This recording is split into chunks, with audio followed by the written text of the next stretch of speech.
Hi friends, நம்ம ரீசெண்டாக வத்தலக்குண்டு போயிருந்தோம். அங்கே வத்தலக்குண்டு பக்கத்தில் ஒரு சிறிய கிராமம் இருந்துச்சு. அந்த எலவனம்பட்டி என்ற சிறிய கிராமத்தில் ஒரு அழகிய கோயில் இருந்துச்சு. அந்த கோயிலை பார்த்தோன்னே அதை உங்களுக்கு காட்சிப்படுத்தணும்னு எனக்கு தோணுச்சு. கோயில் பார்த்திங்கன்னா ஒரு சிறிய அம்மன் கோயிலாகும். அந்த அம்மன் கோயில் மிகவும் அழகாகவும் பல தெய்வங்களோட சிலைகளும் ஓவியங்களும் ரொம்ப அழகாக வரையப்பட்டிருந்தது. அங்கே போகிறப்ப அங்கே ஒரு மேரேஜ் ஃபங்க்ஷன் நடந்துகிட்டு இருந்துச்சு.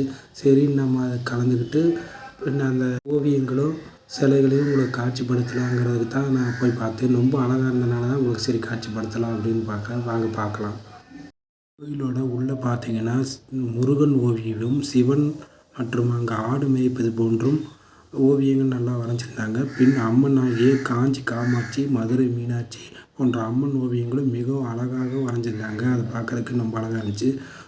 பின் கோயிலோட இடதுபுறத்தில் அனைத்து தெய்வங்களுக்கும் முதன்மை தெய்வமாகிய விநாயகர், உண்மை பயக்கும் விநாயகர் இருந்தார். அவரை வழிபட்டுக்கிட்டே கோயிலோட பின்புறத்தில் போனோம்.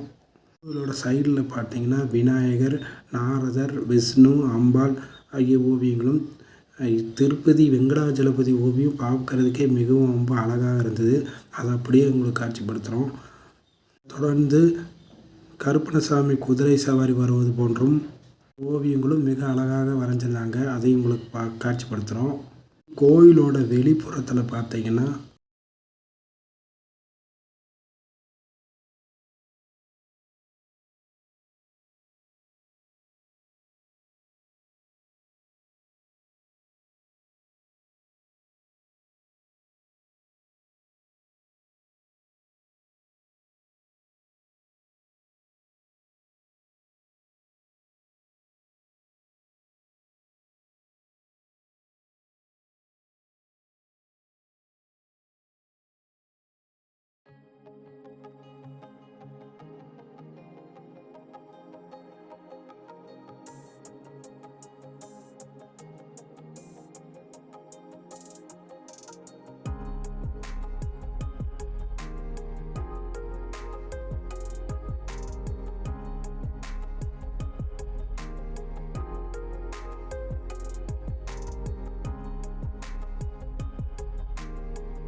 காமாட்சி அம்மன் ஓவியமும், கிருஷ்ணன் மற்றும் மதுரை வீரன் வெள்ளை அம்மாள், ஆலம்பாள், ஸ்ரீ முத்தையா, ஸ்ரீ ஐயப்பசாமி ஓவியமும், லெஃப்ட் சைட் பார்த்தீங்கன்னா திருப்பதி வெங்கடாஜலேஸ்வரர் ஓவியமும், கொல்லிமலை கருப்பணசாமி ஓவியமும், பின் குபேரன், அன்னபூர்ணி போன்ற ஓவியங்களும் ரொம்ப அழகாக வரைஞ்சிருங்க. கோயிலோட வலதுபுறத்துலையும் இடதுபுறத்துலையும் ரொம்ப அழகாக அது வரைஞ்சிருக்காங்க.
பின்பு பார்த்திங்கன்னா 9 நவக்கிரகங்களும் அமைஞ்சிருக்குது. அதை நம்ம சுற்றி வழிபட்டுட்டு பொறுமையாக சுற்றி வழிபட்டுட்டு பின்பு மூலவர் அம்மன் சிலையும் வழிபடலாம். எனக்கு வாகனமாகிய சிம்ம வாகனமும் அமைஞ்சிருக்கு. ஓகே ஃப்ரெண்ட்ஸ், இது போல் பல ஆன்மீக தலங்களுக்கும் சுற்றுலா தலங்கள் சென்று உங்களுக்கு காட்சிப்படுத்துறதுனால நம்ம சேனலை சப்ஸ்கிரைப் பண்ணி லைக் பண்ணி ஃபாலோ பண்ணுங்கள். Thank you friends.